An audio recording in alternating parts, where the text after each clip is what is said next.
مسلمان کون ہے جس کی نمازیں بڑی لمبی ہیں، جس کے سجدے بڑے طویل ہیں، جو ہے وہ لمبے لمبے چلے اور وظیفے کرتا ہے؟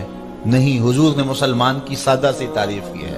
مسلمان وہ ہے جس کے ہاتھ سے اور جس کی زبان سے دوسرا مسلمان محفوظ رہے۔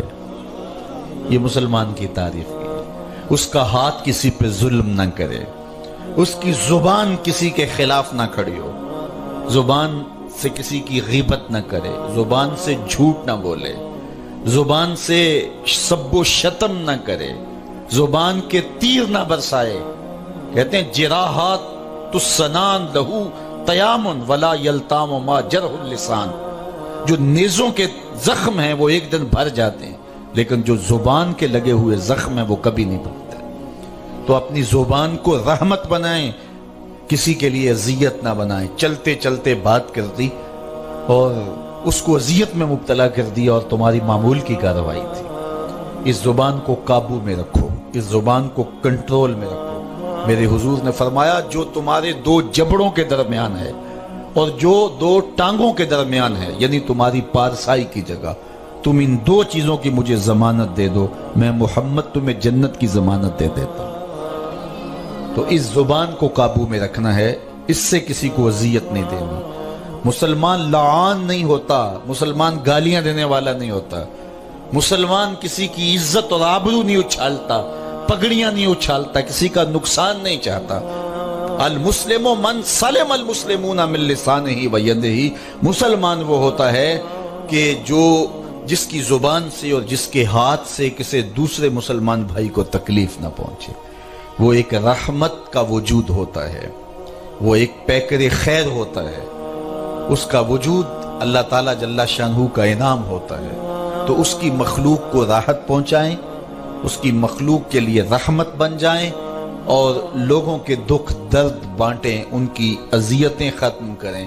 بھلے تمہارا کوئی دشمن ہی کیوں نہ ہو، اس کے ساتھ بھی خیر خواہی کرو، اس کے ساتھ بھی اچھائی کا سلوک کرو، وہ دشمن بھی ایک دن تمہارا دوست بن جائے گا۔ میرے حضور کی سیرت اگر آپ پڑھیں تو لوگوں نے کیا کچھ نہیں کیا ہے، لیکن طائف کے بازاروں میں جب پتھروں سے حضور کو لہو لہان کر دیا اور نالین خون سے بھر گئے تو آقا کریم سے کہا ان کے لیے بد دعا کر دیجئے۔ فرمایا میں زحمت نہیں رحمت بن کے آیا۔ تو پھر کیا اس کے نتیجے برآمد ہوئے؟ ایک لفظ اس وقت حضور نے کہا تھا، مجھے ان کی نسلوں سے ایمان کی توقع ہے۔ یہ نہیں تو ان کی نسلیں ایمان لے آئیں گے۔ تبلیغ کا صلہ نقد ہی ہم لے لیتے ہیں کہ ابھی ہمیں فارغ کرو، نہیں، کبھی دوسری نسل پر بھی صلہ چھوڑنا پڑتا ہے۔ مجھے ان کی نسلوں سے ایمان کی توقع۔ اور کیا ہم اس بوڑھی عورت کا تذکرہ بھول جاتے ہیں جو اپنے گھر کے تھڑے پر اپنا سامان باندھ کے بیٹھی تھی؟ اس نے سنا تھا کہ یہاں ایک جادوگر رہتا ہے جو لوگوں کے دھرم لوٹ لیتا ہے، اور وہ منتظر تھی کوئی آئے اور اس بوجھ کو میرے کندھے پر لاد دے اور میں اپنے میکے چلی جاؤں۔ ساری زندگی بتوں سے وفا کرتے گزاری ہے، تو کہیں ایسا نہ ہو کہ جادوگر مجھے ملے اور میرا دین چھین لے۔ میں نے لات، منات، حبل، عزا، یعوق اور یعوس اور نصر کی پیروی کی ہے۔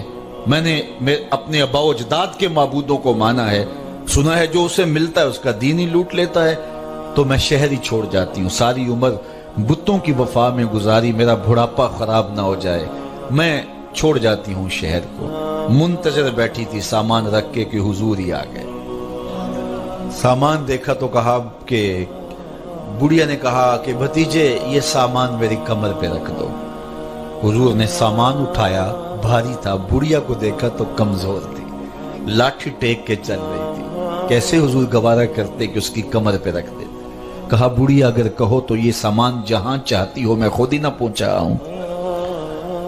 کہا کہ یہ تو کمال مہربانی ہوگی۔ حضور سامان اٹھا لیا اور بڑھیا کے ساتھ چل رہے ہیں، اور وہ راستے میں میٹھی میٹھی باتیں کر رہی ہے کہ بیٹے میں کبھی بھی یہ شہر نہ چھوڑتی، ام القریٰ ہے، شہروں کی ماں ہے، یہ کیا خوبصورت شہر ہے، لیکن مجھے پتا چلا یہاں ایک جادوگر ہے جو لوگوں کے دھرم لوٹ لیتا ہے۔ میں نے کہا کہ ساری زندگی بتوں سے وفا کرتے گزاری ہے، کہیں ایسا نہ ہو کہ مجھے بھی ملے اور میرا دین لوٹ لے، میں شہر چھوڑ کے جا رہی ہوں۔ اور اس طرح باتیں کرتی جا رہی ہے اور حضور سن رہے ہیں، کوئی بات نہیں کہی کہ یہ پڑا تیرا سامان۔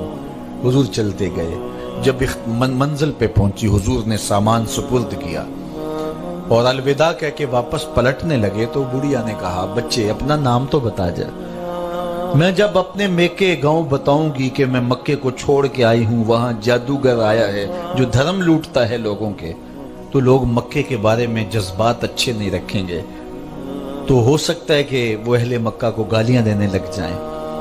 تو میں انہیں یہ بھی بتاؤں گی اگر جادوگر وہاں آیا ہے تو ایسے سالے جوان بھی وہیں رہتے ہیں جو بوڑھوں کی مدد کرتے ہیں، دکھیوں کے کام آتے ہیں، تو میں تیرا نام بتا بتا کے ان کو کہوں گی اور تجھے دعائیں دیا کروں گی۔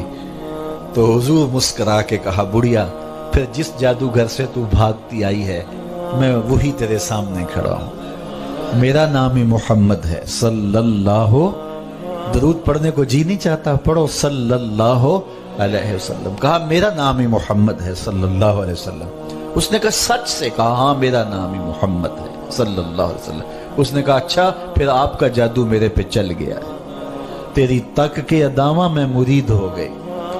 تو یہ تھا کردار، آپ کے کردار کی چمک اتنی ہونی چاہیے کہ لوگ آپ کے قریب آئیں۔ ہم نے ساری زندگی لوگوں کو دور پھینکنے کا کام کیا، رشتہ داروں کو دور پھینکا، ہمسایوں کو دور پھینکا، دوستوں کو دور پھینکا۔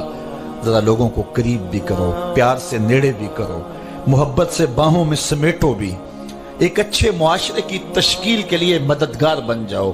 چھوٹا سا گاؤں ہے، چھوٹا سا شہر ہے، چھوٹا سا محلہ ہے، بستی ہے، برادری ہے، ایک دوسرے کے قریب کرنے کی کوشش کرو۔